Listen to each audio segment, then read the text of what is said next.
this. They're going to do this combination of a presentation and an interview. Obviously, there will be questions. And just before we start, and especially in light of what's happening in Wellington at the moment, here is a karakia of hope. E ara ra, e ara ra, e ara ra, e te kōrero, e ara ra, e te wānanga, e ara ra, e te whakaaro nui, e ara ra, e te ngā kao whakaiti. Tūturu whakamau kia tina. Haumi e, hui e, taike e, which is arise, arise. May discussions come, may deliberation move us forward, and contemplation guide us. Humility come forth, so it shall be and come to pass.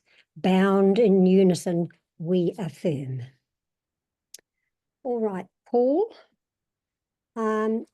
Would you like me to formally introduce Catherine, or would you like to do that? I'll do that. Yeah. Thank you. Thank you. Yes. Yeah, welcome everybody. Our Climate Declaration is holding a series of webinars on climate and economy of enough issues, and we're very pleased to have Catherine Leining to speak to us today on balancing of New Zealand's international and national emission mitigation targets committed to under the Paris Agreement without doing harm. New Zealand currently has to meet a gap of about 100 million tonnes of carbon dioxide equivalent over and above planned domestic reductions to hit its United Nations Paris Agreement. But UN Secretary General Antonio Guterres told the world leaders at the COP29 just in the last weeks that climate financing is not a charity, it's an investment. Climate action is not operational, it's not optional, it's imperative. He emphasized that both are indispensable to a livable world for all humanity and a prosperous future for every nation on Earth. Catherine will be speaking in her Motu capacity as a policy fellow at Motu Economic and Public Policy Research. She was appointed to He Pou Rangi New Zealand Climate Change Commission in late 2019, and also served as a negotiator on the New Zealand delegation to the UNFCC negotiations. She is a joint author with Sasha, Maher and Kotula of a Motu paper entitled Think Globally, Act Cooperatively, Progressing Offshore Mitigation for Aotearoa New Zealand. We've asked Catherine to speak for about 30 minutes, and I'll ask a few questions after that, and then we'll open it up to listeners for further points. You're welcome to put your questions in the Q&A box at any time, and also contribute via the chat box. A very warm welcome, Catherine. And would you like to share your screen and begin? Tēnā koutou katoa, ko Catherine Leining tōku ingoa. Thank you so much for that beautiful introduction, Paul and Beverly. I'm really excited to be here and have a chance to talk about this issue, which I think is very important and hasn't gotten the attention that it deserves. Let me see if I can pull up my presentation.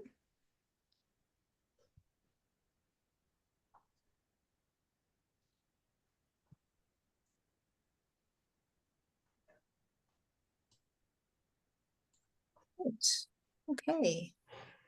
So just to get started, as Paul said, I am speaking in my Motu capacity and not on behalf of the Climate Change Commission. If there are questions that come up about the Commission's work that's in the public domain, I can try to answer them, but I won't be representing the Commission on these views. And our work was supported by the Environmental Defence Fund, and we're really, really grateful for the financial support that made that possible. And Paul has kindly acknowledged the co-authors for this work, Sasha, Maher, and Hannah Kotula. Really grateful to be working with them on this issue. So today I'm going to focus on 3 issues. So what do we mean by offshore mitigation, and why is it needed as part of New Zealand's climate change contribution? Why isn't Aotearoa New Zealand making it happen yet? And how can we find a way ahead? So what is offshore mitigation? Well, the Paris Agreement has 4 pillars for climate cooperation. and joint action, climate finance, capacity building, and technology transfer. And these are all different mechanisms that countries can use to work together to help achieve their nationally determined contributions, their emissions reduction targets. Offshore mitigation falls under the category of joint action, and under the Paris Agreement, this is managed through Article 6. And so this provides for voluntary mitigation transfers from one country in exchange for funding of that mitigation by another country. So this is what we refer to as offshore mitigation. Article 6 also has an article for non-market cooperation, but I'm just focusing on the market approaches under Article 6 today. So why is this needed? Well, I know this is a really knowledgeable audience. We've got 3 critical gaps to achieve the global temperature goal under the Paris Agreement: mitigation, climate finance, and equity. In terms of mitigation, current policies put the world on track for a temperature rise of 3 degrees Celsius above pre-industrial levels. This image comes from the most recent UNEP emissions gap report, but the information from the previous report was cited in our paper, and the results sadly are about the same. Conditional NDCs, which means NDCs that receive financial support from developed countries. If you combine that with the long-term pledges, like the 2050 net zero targets that countries have put forward, we could get close to 2 degrees C. And that basically means we are locked into exceeding 1.5 degrees C, and trying to sustain that target means we have to recover from an overshoot situation. So we're committing ourselves to increased removals and dangerous and potentially irreversible climate impacts. So the mitigation gap is very serious and very present now.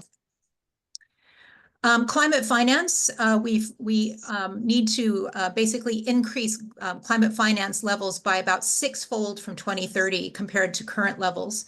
This issue is a huge level at the huge issue at the Conference of the Parties that's happening right now in Baku. And there are all sorts of numbers that are being thrown around about the level of transfers from developed to developing countries, and then also should developing countries, as they become more wealthy, start to contribute more financing toward the less developed countries. This image from the Climate Policy Initiative shows total climate finance needs across both developed and developing countries, but it really illustrates the dramatic increase that we need to see in climate finance across the world in order to make this transition happen. And the third gap that we are facing here is equity. This study by Chancel et al., which we cite in the paper, demonstrates that the bottom 50% of the world's population by wealth contributes only 12% to global emissions, but it's exposed to 75% of the relative income loss due to climate change. So we have a fundamental equity concern here, which has been recognized in the UN Framework Convention, and under the Paris Agreement, the developed countries really have an obligation to help support developing countries with the transition, as well as keeping their own transitions on track. So this opens up the case for Article 6 cooperation. There are 2 research studies that we cite in our paper. The first is that under 1.5 degree C pathways, over 3/4 of the cost-effective mitigation that we need by 2030 lies in developing countries. A second study is that cooperation under Article 6 and REDD+, which is the avoided emissions from deforestation and degradation. If we were to fully cooperate under these provisions of the Paris Agreement, we could double the mitigation that's possible over 2020 to 2035 with no increase in costs compared to domestic-only NDCs. You put these studies together, and it really shows that cooperation between higher and lower income countries is essential if we want to get global mitigation accelerated cost effectively beyond current NDCs, and current NDCs are inadequate. The key take home here, if countries only stick to their own patch, we are just not going to reach the Paris temperature goal. It's not enough for developed countries to get on track with net zero. They've got to reach out to help. Now, of course, Aotearoa faces its own NDC gap. This figure comes from the consultation document for the government's second emissions reduction plan. We're still waiting for the final plan to come out. And you can see that if we look at the emissions budgets, which are the domestic contribution, our domestic emissions pathway, that adds up to 672 megatons over this period to 2030. And our nationally determined contribution is a budget of 571, which leaves a remaining gap of 101 megatons, as Paul was saying in the introduction. So this reflects our NDC, which is to reduce net emissions 50% below 2005 gross emissions. And this is a really large emissions gap. It's important to remember, though, that the NDC budget is provisional and it's likely to change. So it's going to be recalculated as the inventory gets updated. There will also be some changes to the scope of activities which the government has counted so far, definitely including pre-1990 forest management, but potentially additional forms of removals as well. So it is possible that that gap could drop as a result of inventory recalculations and additional removals being counted. But it is still a really substantial gap. So this begs the question, well, can't we just bridge this gap at home? And the answer to that is no. Further domestic mitigation can only bridge part of this gap. Now, we can do more than the currently established emissions budgets. That was demonstrated in the Climate Change Commission's draft advice on the fourth emissions budget. It showed that there is a more ambitious pathway without a substantial difference in cost compared to what had been projected before. So we could do better than we're doing, but we just can't bridge the gap. And that's because at this point, new forestry is too slow to deliver the level of removals that would be needed by 2030. Once you get further into the gap between our current emissions budgets and the NDC, the mitigation costs increase exponentially. And they really reach untenable levels that would be inconsistent with a just transition domestically. We're also dealing with methodological changes and external factors like dry years and major industrial changes, closures of plants and so on. So there's a lot of fluxes that are going on that that increase uncertainty about what it would take to meet our NDC. Importantly, the government's draft ERP2 measures would only shave about 8 megatons off of this gap. And about half of that was from methodological changes, and then the rest was from mitigation measures. Now, hopefully, when the government comes out with its final emissions reduction plan for the second period, it could help to reduce that gap further, but we're certainly not on track to bridge that gap. But importantly, successive governments have never planned for a domestic-only NDC. And I think there are a lot of people in the community who don't understand this. In 2015, when the government put forward an intended NDC, the modeling for that would have provided for a gap of 210 megatons rather than the 101 megatons we're expecting today, and had projected a cost of up to 9.7 billion. In 2021, when the NDC was increased in ambition, the government was estimating a gap of approximately 100 megatons at a price of $7.9 to $13.8 billion. In 2022, the Ministry for the Environment and the Treasury came out with an assessment, and this is the one that tends to get the media coverage, where they said you could see a gap ranging from 88 to 114 megatons, and this has put the price tag ranging from 3.3 to 23.7 billion. Now in 2024, we're currently looking at a gap of somewhere between 93 and 101 megatons, but again, this is before the NDC gets recalculated and other removals get accounted. The government wrote in black and white in its NDC submissions that it was intending to use carbon market mechanisms to help meet its NDC. So the situation we're in is not a surprise.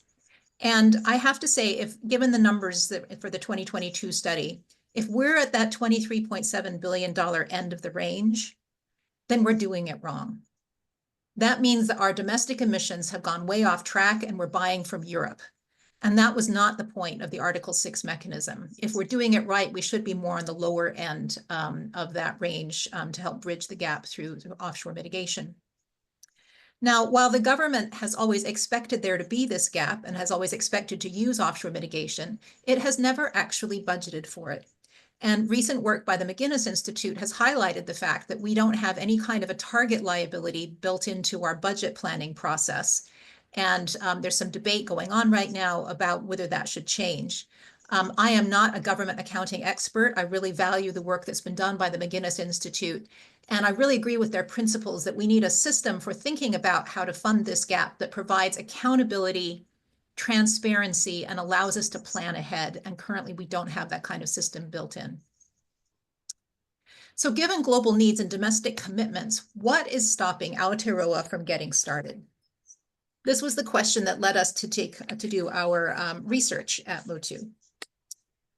And we started off looking at some of the obvious factors which could be standing in the way: the technical, the institutional, the administrative barriers.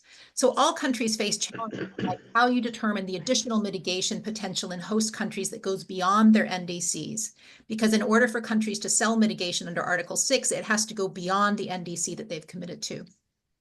The international rulemaking has been very slow and contentious. Some of that is still continuing in Baku. It takes a lot of time to build the institutional capacity in both host and buyer countries to participate in these kinds of agreements. It's critical to design effective safeguards for environmental integrity, sustainable development, human rights, and the rights of indigenous peoples. And then we need to have effective and equitable mitigation transfer agreements. Now, these challenges are very real, but other countries are managing to overcome them. And as of September 2024, as reported in our paper, we saw recorded 141 projects under 90 bilateral agreements involving 11 buyer countries and 48 host countries under Article 6.2. So the key buyers, Japan, Norway, Republic of Korea, Singapore, Sweden, and Switzerland. The Asian Development Bank has launched a Climate Action Catalyst Fund. So this is like a multilateral fund for trying to support Article 6 activities. And then we've seen in the example of ETS linking between the EU and Switzerland, and they have set this up as an Article 6.2 transactions. So other countries are also facing these challenges, but they're finding ways to make it work, and they're learning by doing. And I do just want to mention there are actually two pathways under Article 6. The first is Article 6.2. So this allows bilateral or minilateral agreements between countries to transfer mitigation. And you get the host and the buyers to basically negotiate their own agreements for accounting methodologies, monitoring, reporting, and verification, the costs, and so on. And then the host country would authorize the transfers of the mitigation to the buyer. Article 6.2 allows a lot of flexibility, and it's been operational for a number of years. There are still some rules that are being determined, but there are finer points of detail, like which registry do these transactions show up and how much transparency is at the international level and that sort of thing. But it is fully operational, and most of the countries that are moving ahead so far have done so under Article 6.2. Article 6.4, on the other hand, is trying to create a new centralized, standardized mechanism that's hopefully better than, but similar to what we saw with the Clean Development Mechanism under the Kyoto Protocol. This would be overseen by a UN supervisory body, and there'd be sort of uniform approaches to methodologies and monitoring and so on. And under this track, there's an option to create authorized units which get transferred between countries, or you could have a new contribution claim, which would allow outside people to invest toward helping a country meet its NDC. This is very much work in progress. There was a big decision on Article 6.4 that was just taken in Baku. It may not be operational until late 2005, 2006. And so that's very much on a slower track. So given the fact that other countries are moving ahead, and we've looked at where the status is of these different institutions, we concluded that the toughest challenge may not actually be technical, institutional, or procedural. The problem is that public support for offshore mitigation is missing. People just don't want to send that kind of money offshore for developing countries to reduce their emissions. And the research that we did suggests that there are 4 narratives across Aotearoa that currently dominate the discourse. And we've developed this information through a Motu dialogue process, which brought together stakeholders in an informal capacity. We also conducted additional interviews and did desktop research. And we've sort of crystallized these 4 narratives. So the first one we have named dismissive detractors, and you will recognize these narrative lines, which we've grouped under this category. These are the people who believe that New Zealand is too small to make a difference on climate change. The NDC is asking for more than our fair share of effort. It would be better to miss the NDC than to fund this dubious mitigation offshore, and the money would be better spent in New Zealand on other priorities. So they want to see absolutely no offshore mitigation. At the other extreme, we have least cost compliance. So these are people who would like to see unlimited offshore mitigation. And their arguments are that global least cost outcomes are economically efficient, that New Zealand should align its mitigation costs with major trading partners for competitiveness, and it's really unfair for our producers to face high mitigation costs if they're relatively efficient. And then we've got a couple of positions in the middle. The next one is carbon colonialism. And so this is the concern that trading emissions is essentially commodifying the climate, that it's unfair to buy the low-hanging fruit from developing countries while we're continuing to emit at home. And past carbon market mechanisms have not done enough to support sustainable development, human rights, and the rights of Indigenous peoples. So they see that offshore mitigation could be done well, but they're skeptical that it would actually work for the benefit of the host countries. And then we have the domestically driven narrative, which I think is probably the most dominant narrative.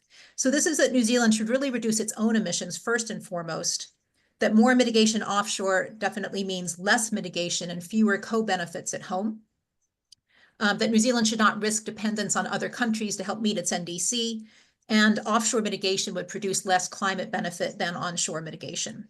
And so they're open to the possibility of offshore mitigation, but it's very much the option of least resort. And you only use it to try to compensate for the margin that you cannot do at home. These four narratives are pulling against each other, and we haven't been able to make any progress on this issue. And so we asked our dialogue participants and the interview participants, what would it take to change your mind? There's an interesting disconnect which sits underneath these narratives, which is some polling that was done from Ipsos New Zealand. So 80% of New Zealanders are concerned about the impacts of climate change. 78% agree that we can't fully tackle climate change unless all countries work together. 69% agree that developed countries who've produced the most carbon emissions should pay more to solve the problem. And 76% agree that developed countries should do more to combat climate change.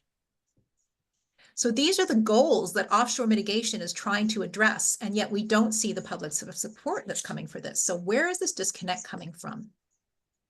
All of these narratives have an origin story. And the first is slow domestic progress. And we've seen this. I think everyone would like to see New Zealand getting its own house in order first before we look offshore. And the bottom line is we are not doing as much mitigation as we could be doing at home. We're not delivering what's technically and economically feasible.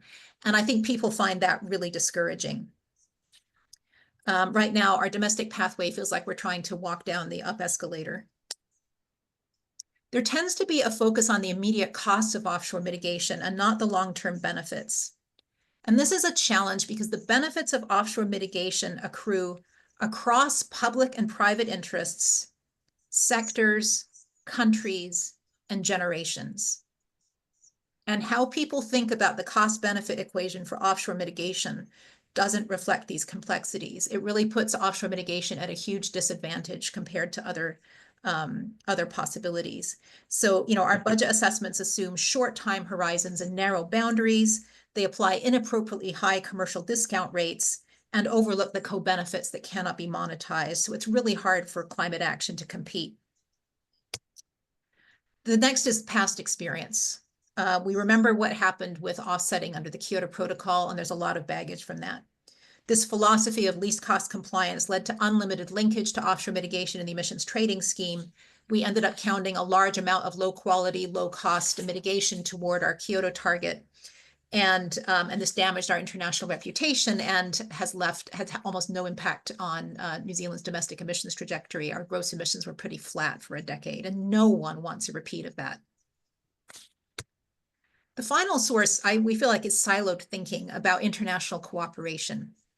New Zealand has a long-standing cross-party commitment to international aid and trade because they contribute to sustainable development, global prosperity, global security, and equity. Now, offshore mitigation would support all of these things as well. But stakeholders who strongly support aid and trade often object to offshore mitigation. The former is seen as helping, and the latter as cheating. Underneath these narratives are 4 legitimate dimensions of decision-making. Underneath the domestic detractors is national interest. Underneath the least cost compliance is concern about cost effectiveness. Underneath carbon colonialism is a concern about equity. And underneath the domestically driven is mitigation ambition. All of these considerations absolutely belong in decision-making. So when we asked people what would make them change their minds, we landed on a 5th narrative that we feel offers a way ahead. And this is climate cooperation, which provides a strategic balance between domestic and offshore mitigation. This would deliver the benefits to New Zealanders of funding offshore mitigation to help NDCs, supporting our national interest as well as global interest. It would recognize the co-benefits as well as the costs of both domestic and offshore mitigation. Each of them has a unique contribution to make. It would apply strong standards and safeguards for offshore mitigation to support sustainable development and equity in human and Indigenous rights. Whoops. And finally, it would be using offshore mitigation to complement and not displace ambitious domestic mitigation. This is a key shift in mindset from offsetting, where one action displaces the other, to boosting, to pushing global mitigation beyond what's feasible for us to do at home. And we consider that this narrative addresses all of the core concerns that sit underneath the competing narratives and offers a better outcome for Aotearoa and for the global climate situation. So what are some of the gains from taking this approach compared to the alternatives, which are voiced in the other narratives? Well, in terms of national interest, this boosts New Zealand's credibility in multilateral and trade agreements, which is a key issue, particularly with the EU and UK free trade agreements, where we've got climate provisions built in. It has the potential to create new market opportunities for New Zealand businesses, which could be built into these bilateral agreements. And it contributes to global security, equity, and prosperity. We have got to bend the curve in developing countries in order to maintain global security. In terms of cost effectiveness, combining domestic and offshore mitigation boosts the value from both of those sources. But we still keep New Zealand's economy on track with its own decarbonization and position us for future climate targets. In terms of equity, it should actually improve global equity outcomes. It accelerates global mitigation and sustainable development in developing countries, which is absolutely critical. And then creating these agreements creates this opportunity to incentivize host country mitigation with greater co-benefits for sustainable development. And finally, this should boost global mitigation outcomes. It supports a just transition both domestically and internationally, and it delivers mutual gains from cooperating with other countries. So what would it take to get started with offshore mitigation, which so far we haven't managed to do? Well, the first step is for the government to make really clear policy and funding commitments, and we have not seen that happen so far. We've got talented officials who have been scoping out options for a number of years now, but they've never been given a negotiation mandate and a budget. We've got to be able to plan for this and to allow the policy to happen. And this is also really important so that other countries who want to operate in this space have New Zealand on their radar. The second option is, recommendation is to take a portfolio approach with partnerships and pilots. You know, the whole world is learning how to do this. The whole world is behind. And if we partner with the other countries who are already ahead of us in this space, we could actually leverage our impact, share the risk, and help to learn from each other. And there offers a lot of possibility to go ahead. I think we also need some pilot initiatives to show people what this actually looks like in practice and to give proof of concept. And then finally, we need to clarify the roles of the private sector and carbon markets. There's this big question mark about offshore mitigation in the emissions trading scheme. Right now, I feel like this issue is really not on the radar of a lot of private sector organizations in New Zealand. They've got their own voluntary targets they're worried about, but they aren't really thinking about how they could contribute to offshore mitigation. So I'll just wrap up with 3 points.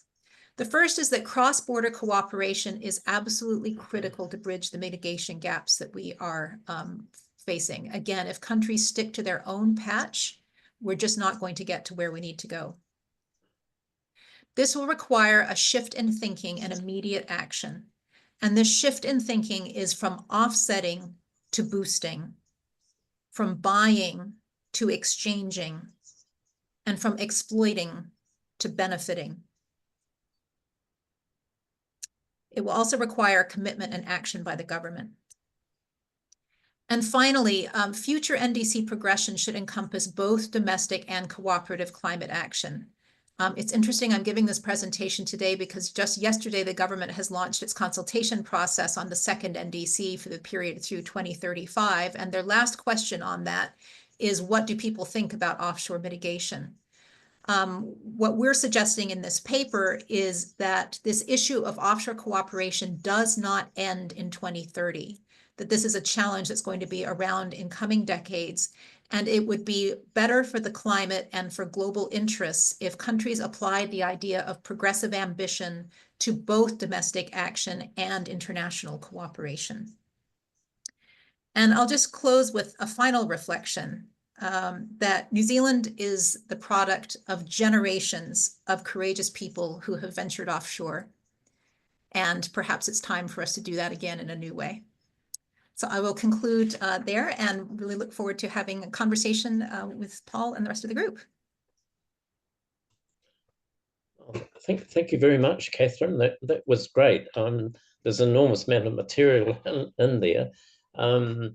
Yeah, I feel that your comment about boosting from buying to exchanging and exploiting to benefiting is for me is one of the most important. But it's how we actually what sort of projects that we engage in. And you also mentioned you know cooperating with other countries may be one of the better ways to get into this. I'm very conscious that you know. We aren't one of the worst colonialized countries, but we are part of a system.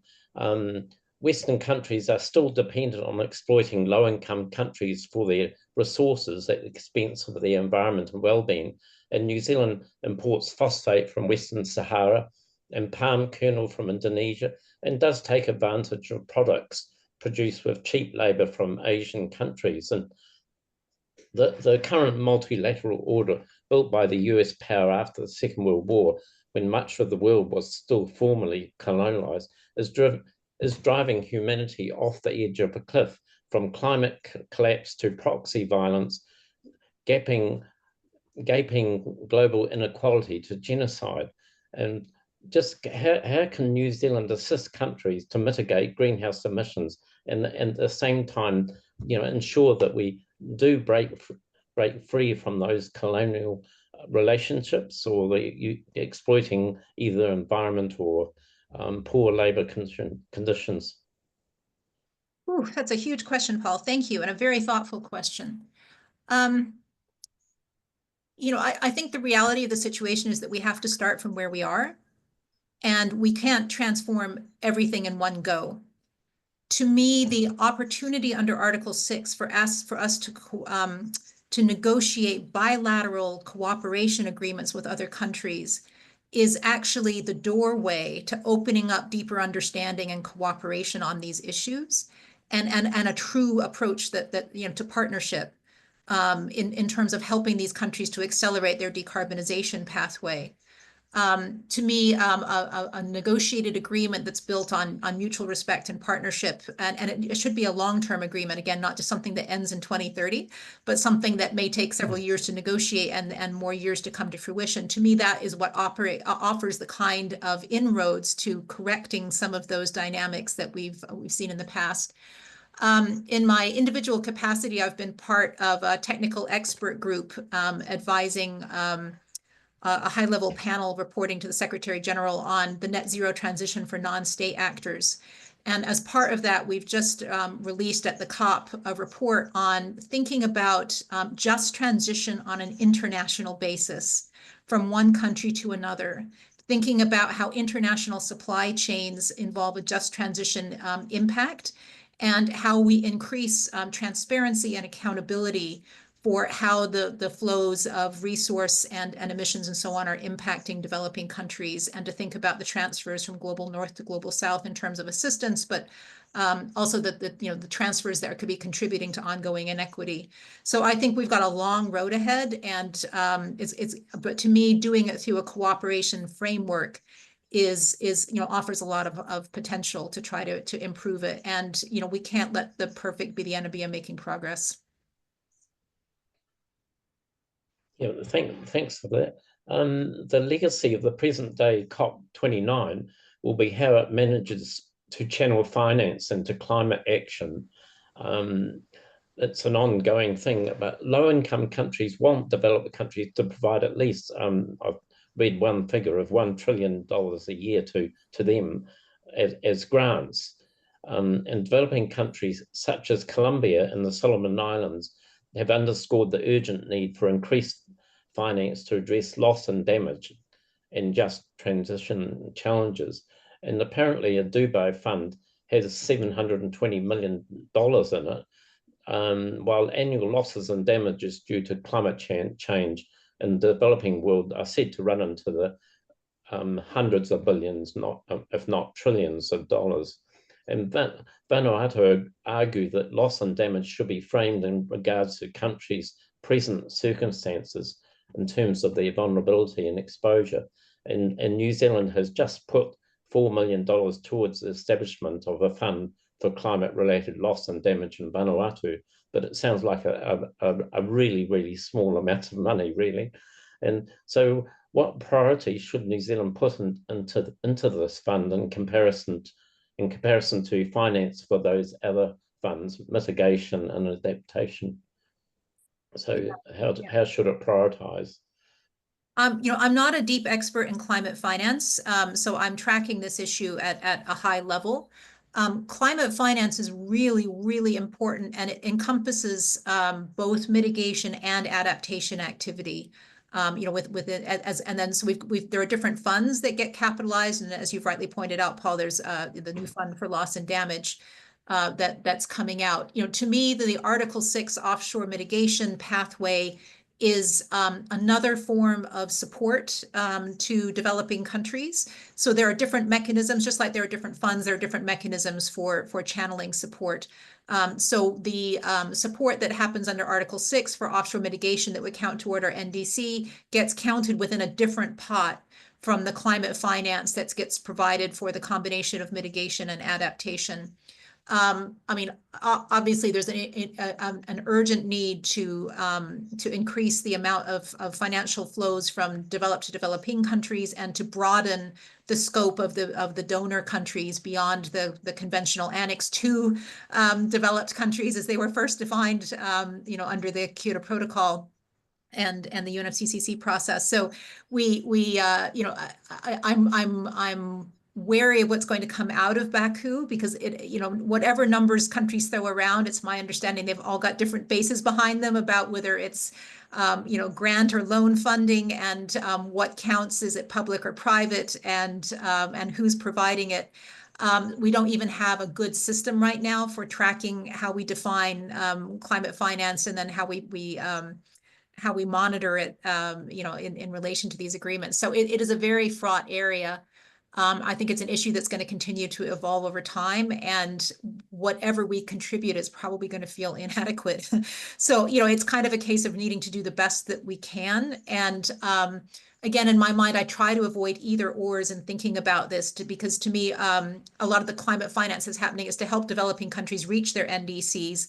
Then the Article 6 support actually is helping them to stretch beyond their current NDCs and accelerate the transition.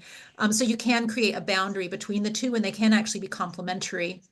What we're starting to see some countries doing is creating blended packages where you offer a certain level of climate finance to help them get to the NDC, and then you supplement that with the Article 6 contribution that allows you to transfer the additional mitigation beyond the NDC. So you could actually have them working in concert to accelerate the ambition.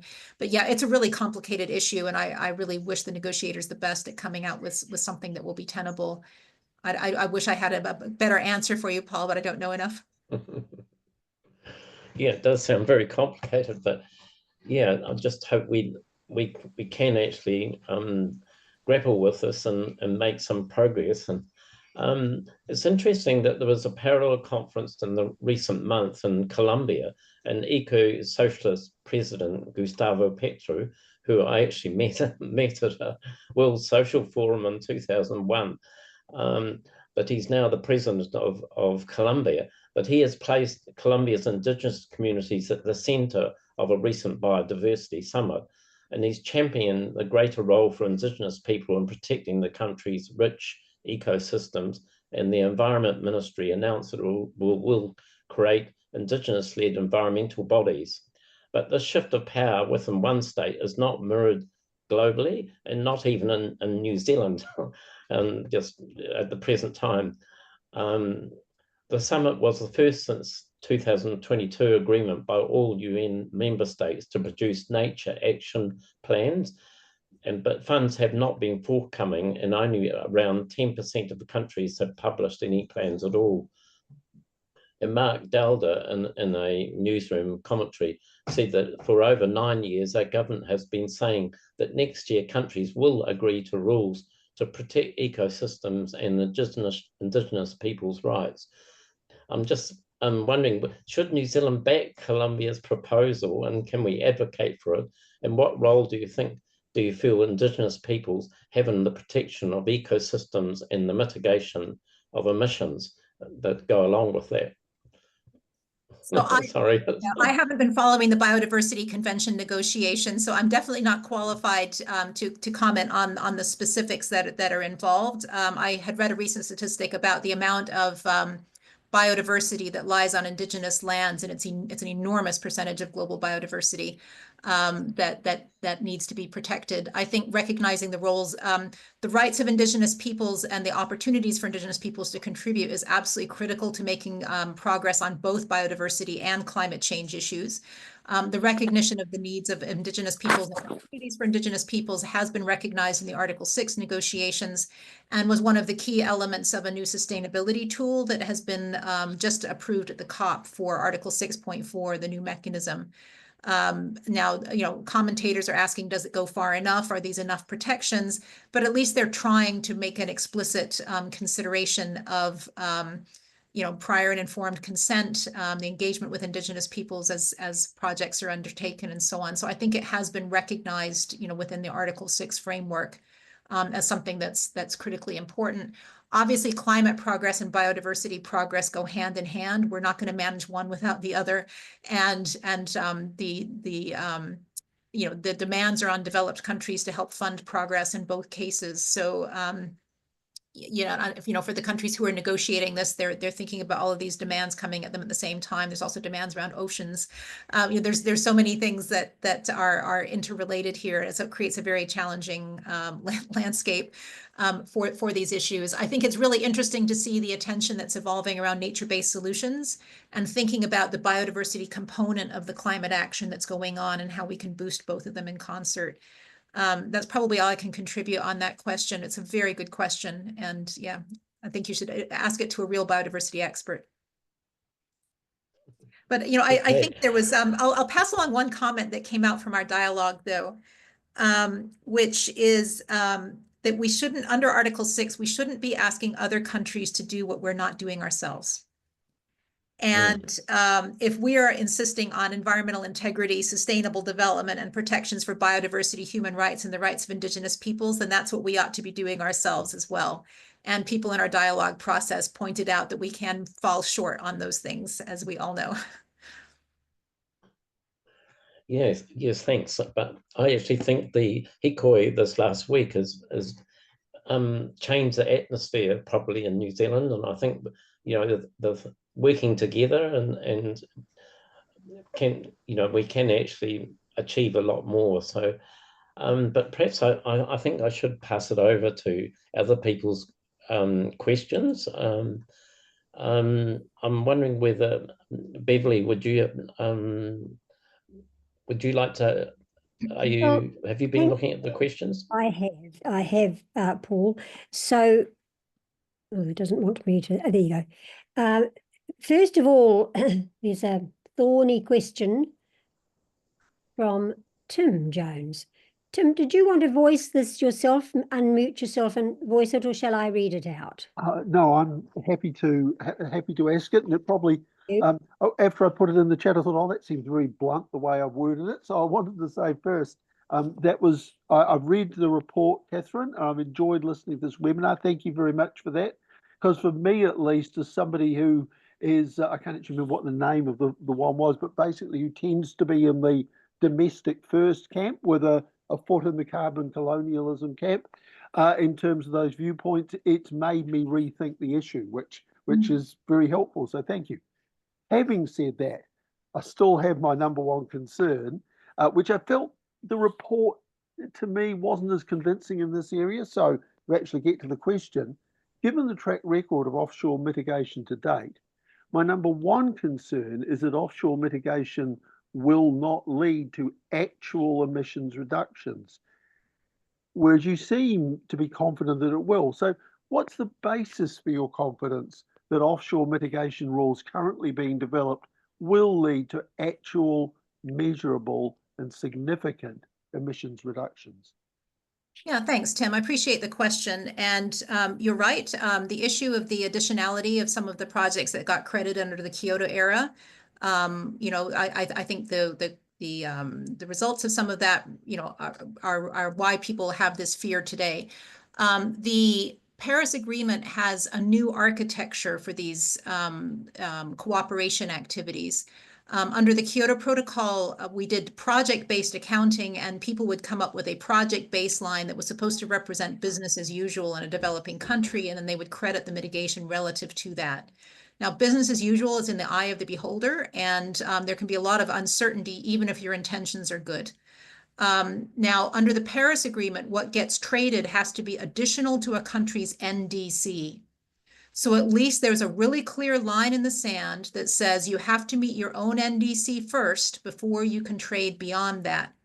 Now, then that raises the question of, well, is the country's NDC itself credible? And does it lend itself to these kinds of crediting agreements? And that's going to vary by country.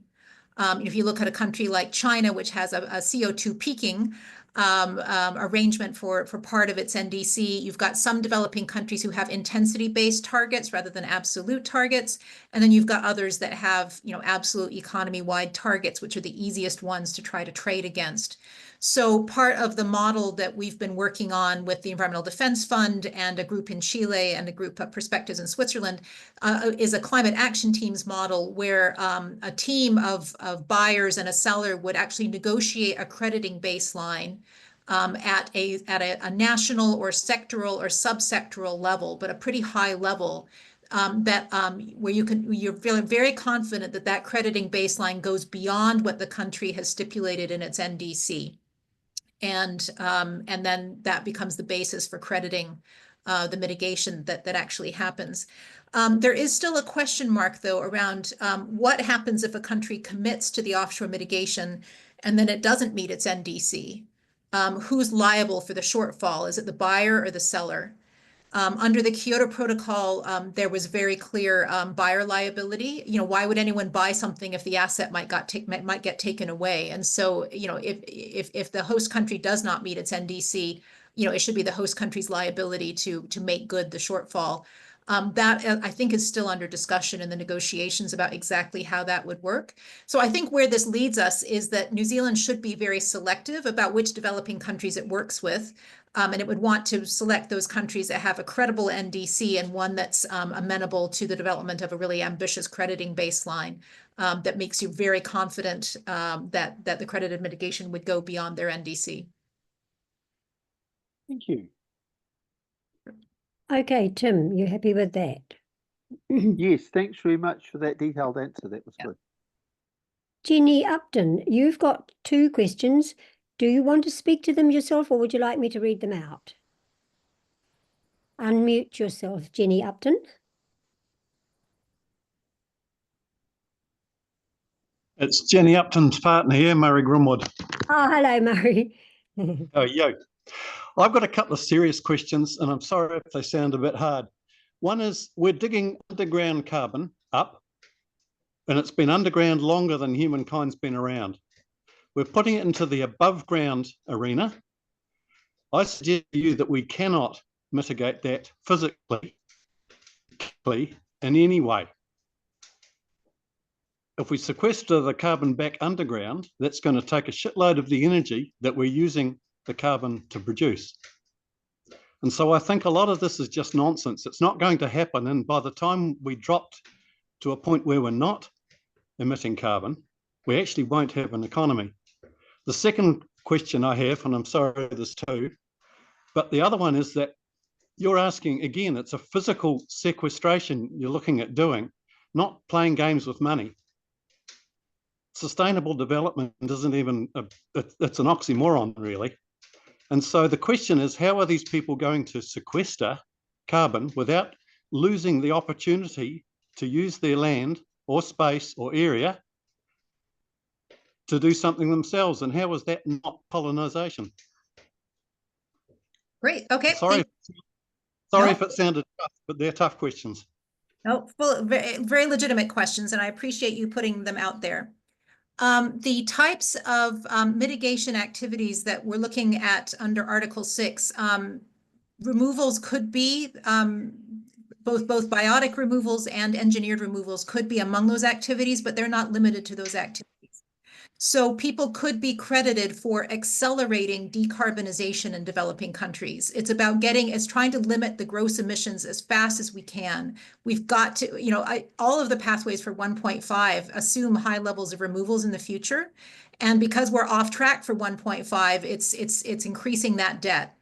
And I understand why you're expressing concern about the physical feasibility, the permanence of those removals, where they go, and what the equity or considerations are. Is it even, how much energy they're going to take? All of those are legitimate considerations, which is why we've got to bend the curve on people's emissions as fast as we possibly can. And that can happen through Article 6. So this is not limited to removal activities. It could also be activities that just accelerate decarbonization in developing countries. Now, there is a pilot, well, there's sort of a test project that I hope I get these countries right. It's Switzerland and Sweden, and there might be one other that are looking at how you would actually set up an engineered removals project under Article 6.2 and monitor it for permanence and integrity. So they're kind of doing it developed country to developed country, which is very interesting, to try to test how this would actually work in practice. So I think there's a couple of different issues you're touching on there. One is, is it feasible to produce the level of removals that you're talking about, whether they're, biotically based or engineering based, and how do you deal with the intergenerational and land-based equity? And those are all, big issues. But I think that doesn't stop us from trying to make Article 6 work to actually accelerate the process as much. And once we get beyond a certain level of overshoot, we will probably reach a place where we cannot deploy the removals fast enough to compensate. So the urgency of getting the decarbonization happening is critical. And that's why I actually think Article 6 is so important. Thank you. Food for thought, Murray, but thank you for the challenging question. The challenge still remains. It's not fully answered, but I think it's still a step in the right direction to be trying to accelerate the decarbonization. Thank you, Catherine. Angus Napier, would you like to unmute yourself? You've asked a question, and would you like to present that to Catherine yourself? Certainly. Thank you for the very interesting presentation, Catherine. In one of your slides, you mentioned that at the moment our government isn't showing or hasn't demonstrated any policy or intentions to fund offshore mitigation. And it appears that they're quite strongly focused on trying to reduce public debt to less than 30% of GDP. So that together with all the pressures we have for public spending, there doesn't seem to be any space for them to borrow money or a particular interest in borrowing money to fund offshore mitigation. I was just wondering whether you have picked up any signals that they are actually in any way open to this. Yes, there actually have been signals. I was at the Climate Change and Business Conference where the Minister of Climate Change made the remarks that got a lot of headlines about how buying offshore mitigation is not a political reality. What he actually said in his full quote is that is that if you ask people if this is what they want to spend the money on, they don't say that they do. And this is exactly the issue of social license that we're trying to get to in the paper. And I think that's what the minister was referring to, because elsewhere in that interview, he also said that, New Zealand is committed to trying to meet its NDC and that it's trying to leave its options open. And it is actually pursuing, he mentioned recent bilateral agreements between New Zealand and Singapore and the Philippines and Thailand, which included carbon market cooperation elements. The agreement with the Philippines actually mentioned Article 6, but it's still at the memorandum of understanding stage. It's not moving anywhere near the negotiation of an agreement. But he definitely signaled in that same interview that they're leaving the options open and they're scoping things out. And, and he's correct that previous governments have not done what they could and perhaps should have done to try to open up the channels for this to happen. So he doesn't have a lot of time left. So I don't think they've ruled it out completely. You're right that the fiscal situation is a real challenge, and our paper does not go into the issue of who should pay for offshore mitigation and how. That would be a next level of conversation. I think so far politicians haven't even had the social license to open up the conversation about offshore mitigation, let alone go into the debate about who's going to pay for it. But it could be funded through a combination of public and private means. It doesn't just have to be funded through public debt. And we take a look at how that cost gets distributed. I think importantly, New Zealand's NDC met a national interest analysis in Parliament under a national-led government when we signed up to the Paris Agreement in the first place, and that had a high price tag attached to it. So the government committed to this target and committed to the cost of making this work. And making it work through a combination of domestic and offshore mitigation is a much better cost outcome for everybody. I think you get a lot more global mitigation per buck, and you keep New Zealand on track with what's feasible at home. So, there are lots of options for trying to mobilize the money. And I think we really need to have a good conversation about how to do that consistent with the principles of just transition. Okay, Catherine. Thank you for that. Angus, did you have anything further to say about that issue to Catherine? He's muted himself. Thank you, Catherine. I will be hoping to see the politicians' words backed up by some action. Yeah. Yeah, thank you. I mean, this is why we need to see financial commitments. And the government, it could make, it to do this in stages. It could make a first contribution toward a series of pilot initiatives toward putting the architecture in place. It could do it in a stepwise fashion if that allows them to build confidence and to help demonstrate proof of concept. I think the very high price tag has spooked a lot of people. But again, if we're trying to keep this in perspective, if for example, I'm just pulling some rough numbers out of the air, right? But if they were to reduce the gap down to 80 megatons instead of 100, and if they were, $50 a ton New Zealand or something, then you're looking at 400 million a year, and our GDP is 400 billion a year. So, we could be looking at 0.1, 0.2% of GDP. It's not that much compared to the value that we get in terms of, contributing to global climate stabilization. So I think it's important to keep the price tag in perspective as well. But Angus, I completely agree. We need to see the money. Thank It's you. interesting, Catherine, that compares a little bit with our budget for defence, which is the most important. Yeah, I wish we were directing defense spending into the climate. That would be so useful. Oh, gosh, yes. Now, MWM, you had a question, but I can't see it on the chat anymore. Would you like to unmute and ask your question anyway? Joanna's got her hand up. No, Oh, that's you, Molly. Yes, yeah, go ahead, that's Molly. me. Yep. No, I'm so locally focused that if we could share, I'm just totally convinced of the effectiveness of local planting and local bioenergy in producing food and authentic activity for Indigenous people.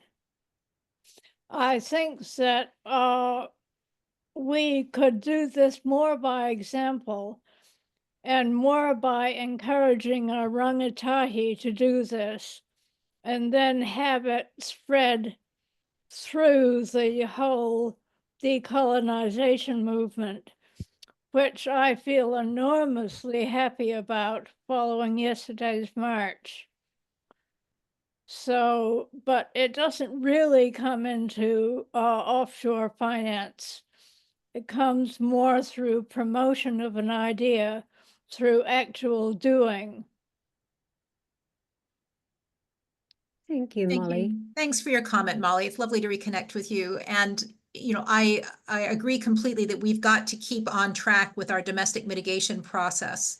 And, you know, domestic biofuel development, the management of carbon on Indigenous land, all of that is really important. And we have to keep that on track. And so this is, yeah, I just keep reiterating, we shouldn't think of offshore mitigation as an either or, it's a yes and. That's right. Yeah. Thank you. Now, is that you, Joanna, or is that Jack with your hand up? That's me, Bev. Go ahead.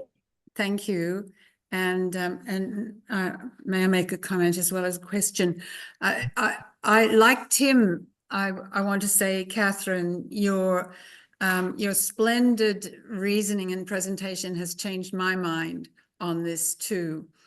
And my comment is that of the 15 or so people on this webinar, many of us are likely to be writing submissions on the new NDC. And I would urge those of us who have been convinced by Catherine's arguments to put that into our submission and to urge others to consider putting it into their submissions too. I have a number of questions, and I'll only ask one at the moment. But I wonder, Catherine, you mentioned that New Zealand officials have been scoping potential projects for offshore mitigation. Would you be able to give some examples and say something about the near-term possibilities for projects in this area?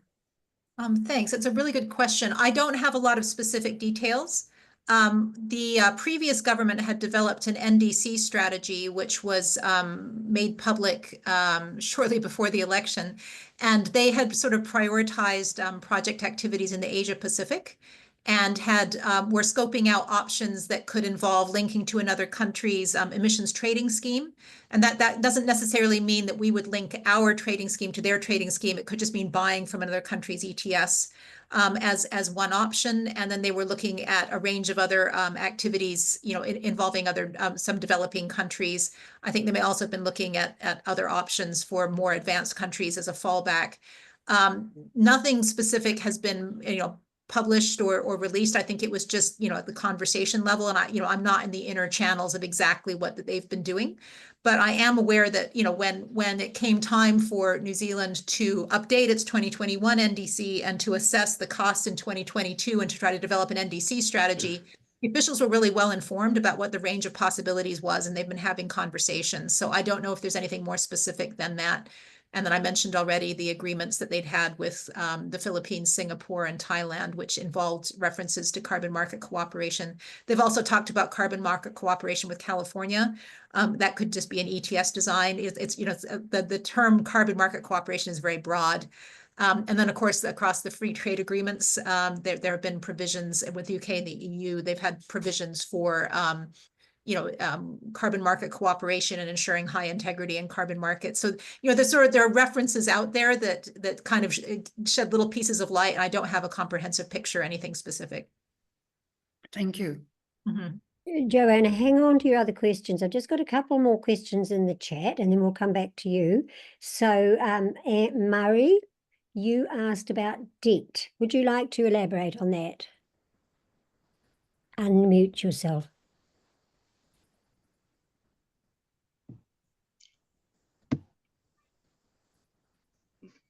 Right. We have a basic problem when we money, and it seems to be a universal misunderstanding.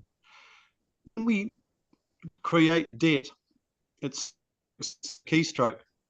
It's an expectation that it'll be paid back in the future, and that paying back will be by the doing of work. The doing of work requires the expending of energy. And although I've been off grid for 20 years, I'll tell you that so-called renewables, which are really rebuildables, will nowhere get anywhere near fossil energy in terms of doing work. So our question is, how much of this debt that freely keystroke into existence at banks is actually going to be cashiered back in terms of energy expended and work done, which is what it's a claim on. It's all future energy.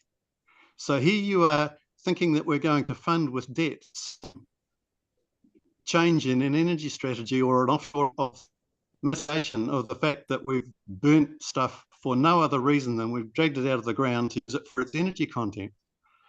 Have you ever thought about money in that manner? Interesting question. How do I begin to answer that? I don't think that debt is the only way for us to fund this stuff. I think, again, we could think creatively about how to distribute the costs of making this happen. And I mean, this applies across all climate action, encompassing offshore, but also onshore mitigation. So I think we could, think creatively about where we mobilize the money and how we think about the return on investment from doing that. I'm a biologist and not an economist, although I work at an economics think tank. So I just have to acknowledge that I don't have the economic nous to be able to answer your question in the way that it probably that it deserves. I have concerns about the debt-based economy and how that aligns with global decarbonization. And how we reinvent the global economy to try to deliver better outcomes is beyond my area of expertise. So I share the concerns about how this is actually going to work in the long term. And where I come back to is that we have to start from where we are and do the best we can with what we know now, because we've got a crisis and every ton that we're putting up in the atmosphere is adding to that crisis.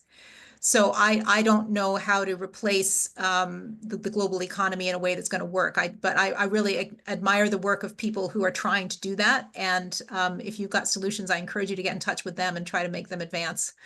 I wish I had an answer, but I don't. This is where I fall short. Thank you, Catherine. There's another doozy from you, Murray. You're keeping us on our toes. Now, Angus Napier, you've got another question that you put in at 8 o'clock. Would you like to speak to that with Catherine? Unmute yourself. Catherine, I think you mentioned that when Article 6 says that we're not to ask others to do what we're not willing to do ourselves. Could you explain that, please? Because it seems as though, to an extent, that's exactly what we are doing. So I may not have spoken clearly. Article 6 does not voice that requirement. This was a comment that came out of our Motu dialogue, which was like a cross-sector stakeholder dialogue, which says that other countries are going to be hesitant to work with us if we don't have a good track record on what we're trying to do ourselves. If we're holding them to a higher standard than we're holding ourselves, then why would they want to work with us? And so I was thinking about it more in terms of international relations in a bilateral agreement. There's not a requirement in Article 6. But I think under a successful Article 6 agreement, if you were actually doing a 6.2 agreement where it's a bilateral agreement, both sides should actually sit down and talk about their respective decarbonization pathways and explain how this kind of an agreement would be supporting progress in both countries. So, to me, that's something that should be part of that agreement. It's not required under Article 6. So I was speaking as an idealist. Excuse me. Thank you. Understood.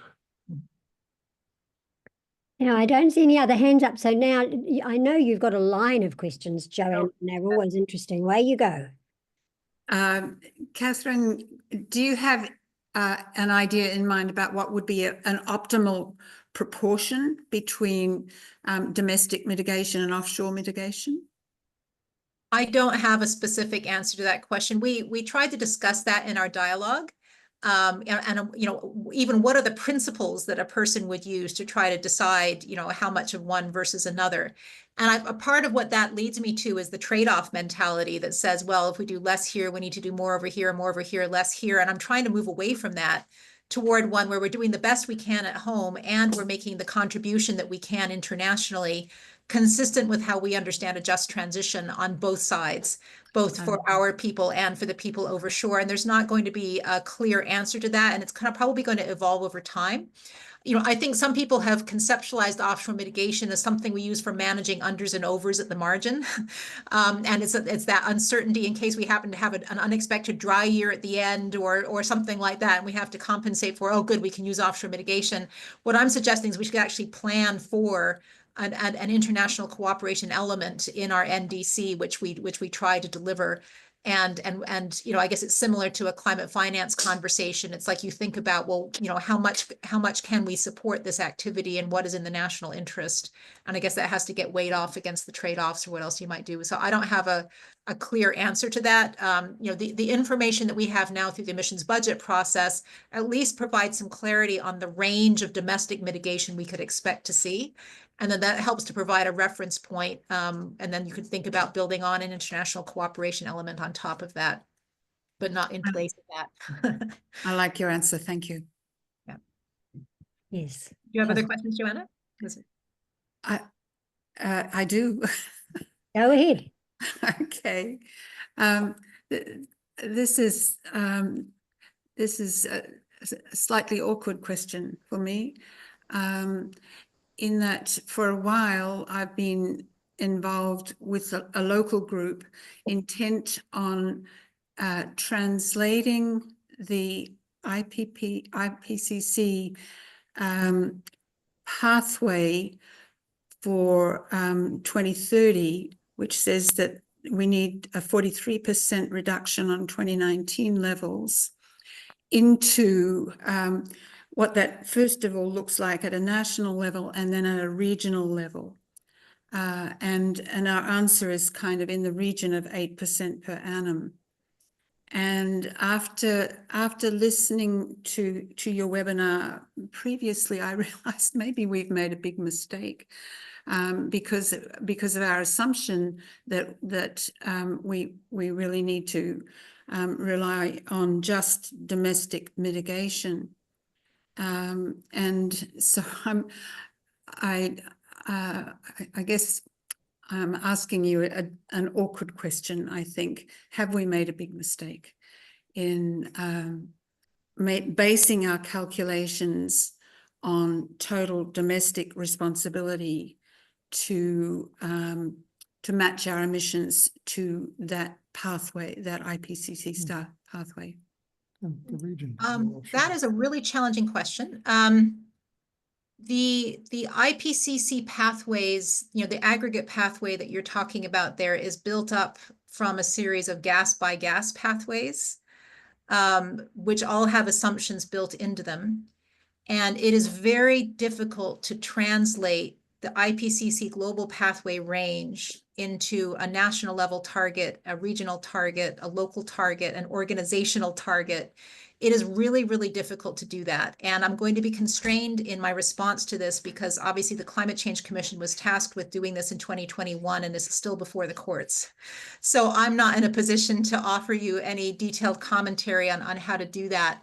I can send you a really interesting paper which Andy Reisinger authored, where he talks about the Science Based Targets Initiative and its approach to trying to translate the IPCC approach into corporate level targets or organizational entity targets, and how you think about the equitable contribution from a developed country and leave the development headroom for developing countries in that. So, you know, you can apply those pathways in lots of different ways, and it depends on the nature of the exercise and the goals of the people that you're doing it with.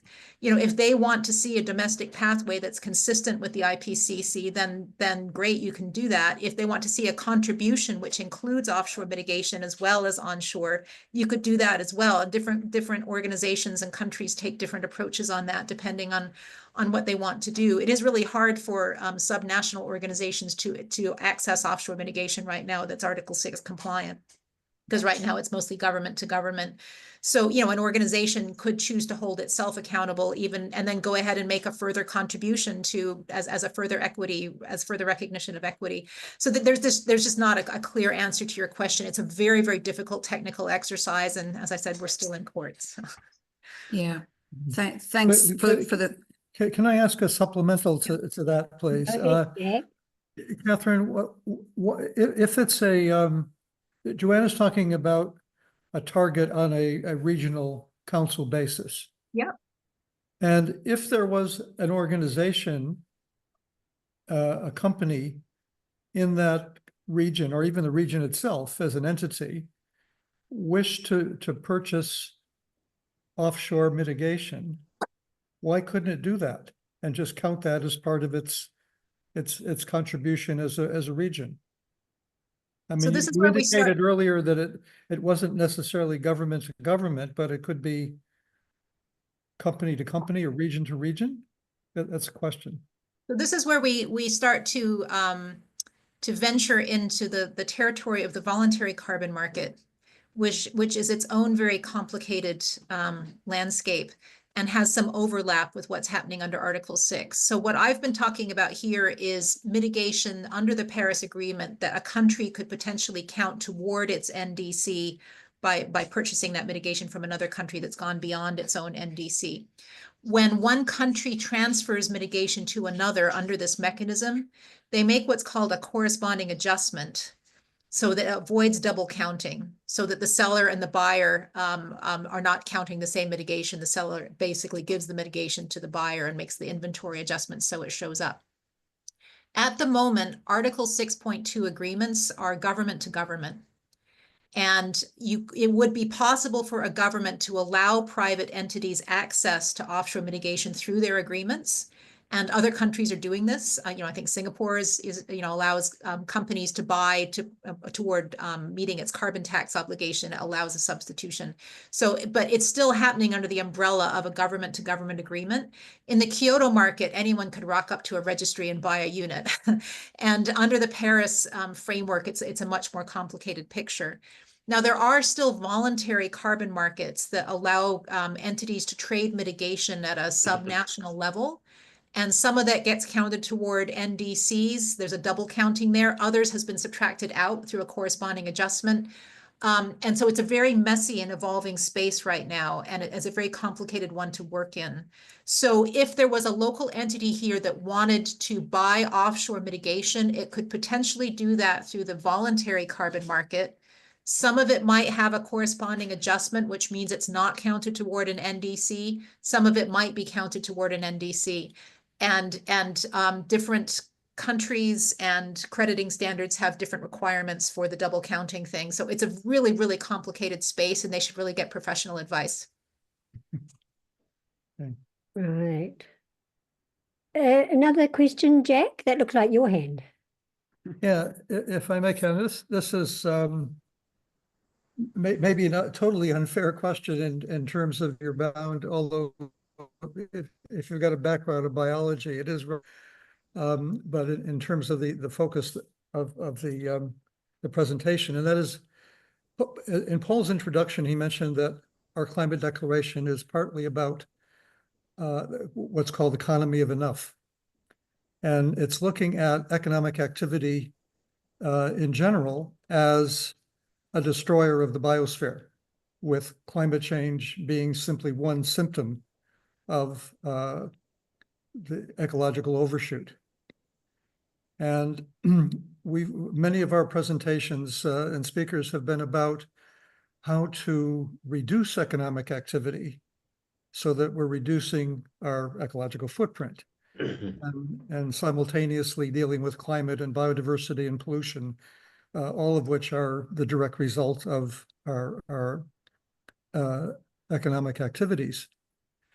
So I'm not quite sure how to frame this question relevant to this topic, but I suppose it's something along the lines of, if in fact we altered our priority in terms of economic development, which is our current global priority, and we looked at preserving the biosphere in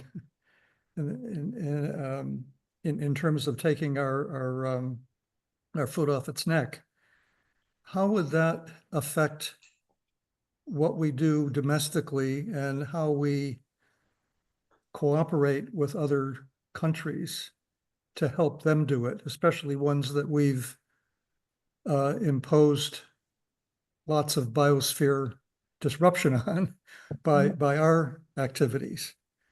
Again, I don't mean to put you on the spot, but it seems to me it's a very important question, because we're not prioritizing the right thing to begin with in terms of biosphere protection. You know, the whole climate focus is too narrow. we need to be broadening it to look at our total impact, because the biosphere is a unity. You know, it's us humans who break it up into silos. And we really need to somehow grapple with that difficulty. And I know you say we need to start where we are, but this is where we are. This is the damage we're doing. And somehow we have to start with that. I'm just curious as to whether you have any thoughts on that. Well, thank you. It's a very eloquent question, and I'm feeling the same inadequacy that I feel with the earlier question about what it takes to transform the global economy so we do it better. You know, I can agree with you that what we're doing now doesn't work, and the intergenerational injustice we're doing is beyond words. You know, and that's, I'm thinking about the people, and you move in the other species that we're wiping out, and it's just extraordinary. So I share the concern and the desire to try to shift to an economic system that respects the limits of our biosphere, and I don't know how to do it. A linkage I can make to this issue, though, is that I think in the past, the concept of offsetting created this impression that somehow we could just erase our impact. It's like, I'll take the flight, I'll plant a tree, it's as if my flight never happened. And that's where I think we've gotten into some trouble, because the offset, it helps. It's a contribution. It absolutely, the world is better off for having planted the tree with the trip than not no tree with the trip. But there's a limit to the number of trees we can plant. And so there's, you know, people think of there being an unconstrained supply of offsets, and there isn't. Just like people think of there being an unconstrained supply of engineered removals. And right now, based on what we know, that's not the case. There are economic constraints, there are equity constraints, there are land, you know, land area constraints and so on. So I think this idea of having infinite access to offsets or infinite access to removals has been pushing us in the wrong direction. And that's why I really want to try to reframe international cooperation as boosting progress and not displacing the harm that we're entitled to continue. You know, and I think there's another real equity consideration that we're dealing with, which is that, you know, by starting from where we are, we're essentially grandparenting our starting point, which we were never entitled to in the first place. That's right. And, you know, and so when you're trying to follow an IPCC pathway, it always starts from where we are. But why were we entitled to be where we were in the first place? That's not an entitlement that we should be taking to the bank. So I think there's so many inequities that are built into the system. It's really hard to shift it. And I can say that, you know, as a biologist, I don't think GDP is the right measure. I think this means we need to, I don't know if we call it, you know, degrowth, or if we actually need to redefine what we mean by growth.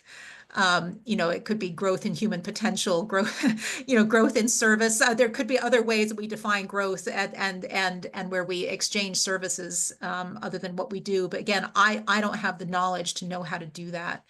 I just read books by people who share the concepts, and I get excited at the possibilities. I just don't know how to do it. So I'm glad that you guys are asking the question. And I'd love to hear if you guys land on some of the solutions. I just don't know. Yeah. Thank you, Catherine. Now, Paul, you've been busting your gut there. You're on the floor now. No, just expanding on that last point. You know, there's a number of countries around the world who actually have taken a sort of degrowth or equitable development type development, and they have been blockaded, and their governments have been overthrown, or they've been severely weakened. You know, well, there's some that managed to survive, like Costa Rica has a more equitable economy, but other countries like Cuba, Kerala in India, there's a number of other states. There's a tiny little state in northeast India that's stopped using fertilizer and has gone totally organic and successfully. But in New Zealand, we changed our government so we could have more oil exploration. That wasn't the only issue, but basically there's a lot of kickback if your country stops doing mineral exploration and the neoliberal market type approach. So I think showing international solidarity with countries that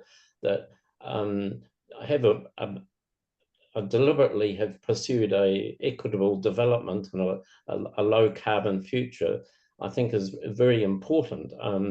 And I think we should consider that in politics as well, in elections. Are we going to give support to other countries that are reducing their emissions, but also doing an economy of enough approach? But we don't actually tend to talk about that. We tend to, our papers consistently talk about Cuba as if they're a repressive a government. They have a low a GDP of 10% of the United States, and surely some of those people would love to go and live the high life in the United States. Well, they imagine if they get there, they'll live like millionaires. But of course, they're deceived by that, and a lot of Central Americans still are trying their desperately to get to the United States, believing that they'll also become very rich once they reach there. But countries like Honduras, they had a president elected that was taking away the free market, three zones for big corporations, and that was overthrown during the Obama administration. The wife of the president, who actually died of cancer, has been recently elected back to Honduras, and is now putting in some of the measures that her husband had pushed 15 years ago, but the United States is taking action against that government. And Nicaragua is another government that's tried to have more equitable development, and the United States conducted a really brutal war against the Nicaraguan government, with financing a group called the Contras. So I think international solidarity doesn't necessarily cost money, but it is actually really important, I think. Well, Paul, your expertise on these issues far surpasses mine. So again, I'll defer, and I'm not sure I've got any comments to add, except that every country is a living experiment in what's possible, and we can look to each other, we can learn from each other, and try to support the things that each of us as an individual would like to see unfolding. And I don't know how to move forward in that kind of transition, and it's a very, very messy process. Transitioning. Colombia is that other country to another. Yeah. Yeah. See, Colombia has a really progressive president at the present time, and he stopped the oil exploration. We should be, congratulating him on taking that step. I'll change the question to something very little. Yeah. Okay, now all know I'm a stickler for time, and it's 8:28.